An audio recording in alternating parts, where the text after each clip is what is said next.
वक्फ bill, जैसा मैंने पहले भी कहा था, फिर दोहरा रहा हूं, एक गैर संवैधानिक बिल है और उसको लेकर उत्तर प्रदेश में किसी भी प्रकार का माहौल बिगाड़ने की कोशिश न की जाए। यहाँ पर वैसे ही अपराध बहुत ज्यादा है। कासगंज की घटना भी सामने आई जिसमें भारतीय जनता पार्टी का नेता शामिल था। गैंग रेप की घटना में 8 अभियुक्त उसमें पकड़े गए।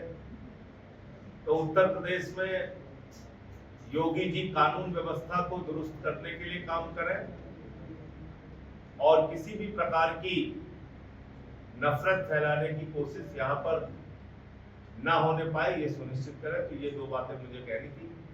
आप लोगों का कोई प्रश्न हो तो आप संजय सिंह जी, ये बताइए कि वक्फ बोर्ड की सरकार का ये कहना है कि विपक्षी इस मामले को तूल दे रहे हैं, भड़का दे रहे हैं, जबकि हकीकत यह है कि ये मुस्लिम हित में है। आप इसे मुस्लिम हित में कितना मानते हैं और कितना नहीं मानते हैं?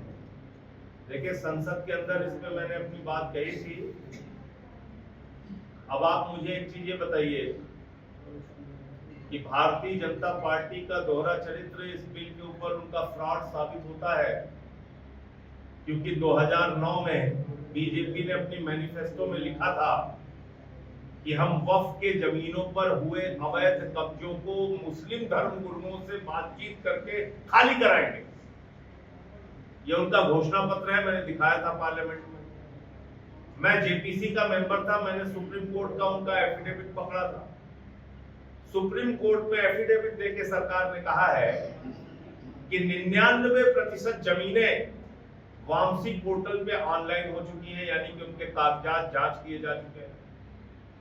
अब आप कह रहे हो 6 महीने तक आप लोग अपना कागज फिर से दीजिए, तो क्या ये नफरत फैलाने की, झगड़ा कराने की कोशिश नहीं है? आपने उसमें लिख दिया 5 साल तक जो मुसलमान अपने धार्मिक रीति रिवाजों का पालन करेगा वही वक्फ के लिए दान कर सकता है। तो आप मुझे बताइए, वही वक्फ कर सकता है, वही दान कर सकता है?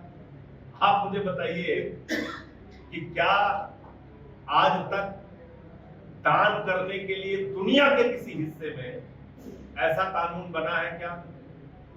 अरे भाई, हिंदू धर्म का मानने वाला भी दान कर सकता है, मुस्लिम, सिख और ईसाई धर्म का मानने वाला भी दान कर सकता है, और किसी धर्म को ना मानने वाला भी दान कर सकता है। अगर मुझे अपनी संपत्ति दान करनी है तो आप कौन होते हैं इस पे रोक लगाने वाले? आप कौन होते हैं इसको चेक करने वाले? तो कुल मिलाकर ये गैर संवैधानिक बिल है। और गैर संवैधानिक इसलिए है कि बाबा साहब डॉक्टर भीमराव अंबेडकर जी ने संविधान की धारा 26 में कहा है कि अलग अलग धार्मिक मान्यताओं के हिसाब से अलग अलग धर्म के लोगों को इस देश में अपनी धार्मिक संपत्तियों के प्रबंधन, पूजा अर्चना, उपासना, इबादत और प्रेयर करने की छूट है। तो ये संविधान तो किसी भाजपा के त्याग और बलिदान से हमें मिला नहीं है। तो इसलिए ये पूरी तरीके से संविधान के, देश की मूल भावना के, आत्मा के खिलाफ है।